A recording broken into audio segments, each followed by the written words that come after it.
Hey everyone, my name is Wedge and it's that time of the week again. It's time for the tournament review. This week we're covering Grand Prix Moscow and the Star City Games Invitational, which went down in Columbus, Ohio. Both events displayed a mix of decks we've come to know and interesting new builds. Let's start with the Invitational. Tom Ross won the Invitational. The deck he played for the standard segment was called Boss Sly. Sly, huh? That's a deck name we haven't heard in a while, though we've seen variations of it in recent Red Aggro and Devotion decks. Indeed, if Red Devotion can be thought of as Big Red, that would make Boss Sly Little Red. For one, not a single card in the main deck has a higher casting cost than 2. The technical exception is the 2 of Rubble Belt Maka, but we highly doubt that's ever actually getting hard cast off the deck's 17 mountains. To reach 24 other creatures, the deck had to reach a little into lesser seen creatures. Alongside red staples like Ash Zealot, Fire Drain Crusader, and Rakdos Cackler, we had a Crowan Crusader, Foundry Street Denizen, and Legion Loyalist. The Crowan Crusader in particular goes well with the 4 of Dragon Mantle, Madcap Skills, and Titan Strength. All those cards help the creatures push through for extra damage, but are even better when you get another creature out of it. Lightning Strike and Shock are fairly standard inclusions for red decks, particularly with this deck's small mana curve, though here there are only 2 ofs. And a 1 of Blinding Flare could make for a big final push even in the face of a sizable army of enemy creatures. It also acts as a heroic enabler for the Crowan Crusader in a pinch. Ben Friedman in second place played Black-White Mid-Range. This deck is pretty much the deck we know. It's Desecration Demon, Elspeth, Underworld Connections, Heroes Downfall, and so on. Next up is John Monsters in third. Most of the list is familiar, but this version skipped Abrupt Decay in favor of a main deck 1 of Golgari Charm. Black-Red Devotion took fourth. This is a variation we haven't seen before, and the changes are pretty interesting. Granted, the changes from the norm only apply to a few cards in the deck, but the red splash does allow the deck to run Dreadbore and Mizzium Mortars.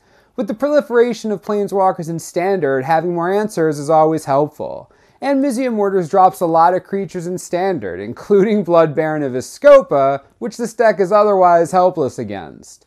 The other red card in the main deck is Chandra Pyromaster. Granted, she's only a 1 of, but she grants the deck some life payment free card advantage while also giving the deck a slight aggressive edge in the right situation. Blue Devotion came in 5th in the Invitational. Sadly, this deck didn't make use of the hilarious Gale Rider Sliver interaction we saw last week. However, it did run 1 Claustrophobia, a form of removal that, while answerable, boosts Devotion as long as it sticks around. Next up, we have another Jund Monsters deck. This one was low on Courser of Crewfix in order to keep more Gore-Clan Rampager and Scavenging Ooze. The logic is sound. Aggro matchups are the main plays where you want life gain, and in those matchups, graveyards are going to be full of creatures for the Ooze to eat. 7th and 8th both went to blue-white control decks. The 8th place deck was pretty ordinary. Elspeth, Aetherling, Supreme Verdict, Sphinx's Revelation, and so on. The 7th place deck, however, was quite a bit different. It was a spin on the deck we saw in Providence last week that ran Planar Cleansing in addition to Supreme Verdict. This deck, however, didn't even include Elspeth or Aetherling.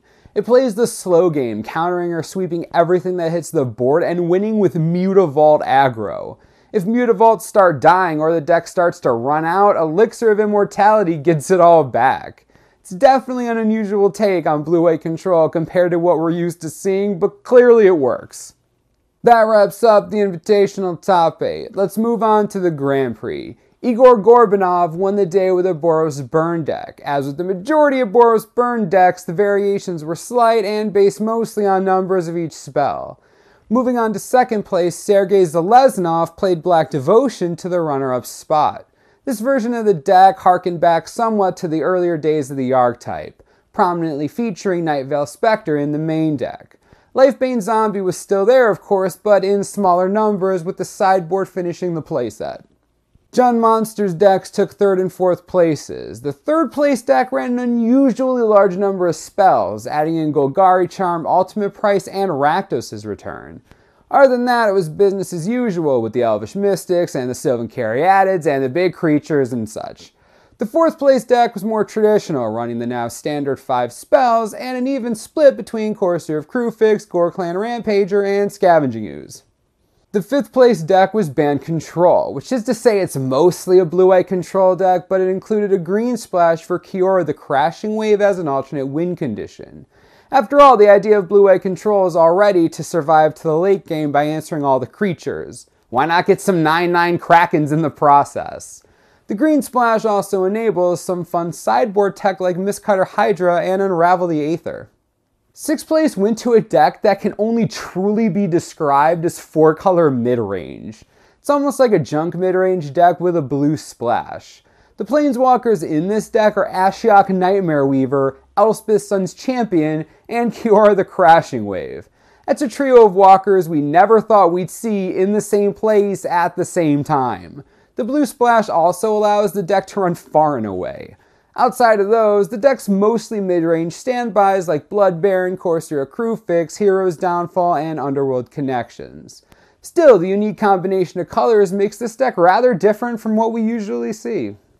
7th and 8th places in Moscow went to Black Devotion Variations. 7th was a straightforward mono black deck, though sticking to the classic Nightveil Spectre plan instead of running Lifebane Zombie in the main deck.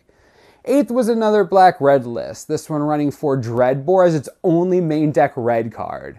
And again, Nightveil Spectre keeps its traditional main deck spot rather than swapping out for Lifebane Zombie.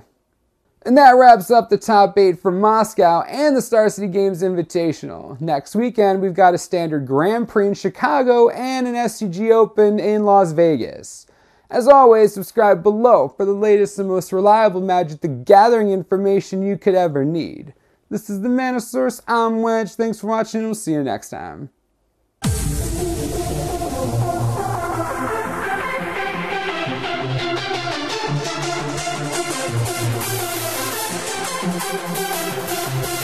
Wow.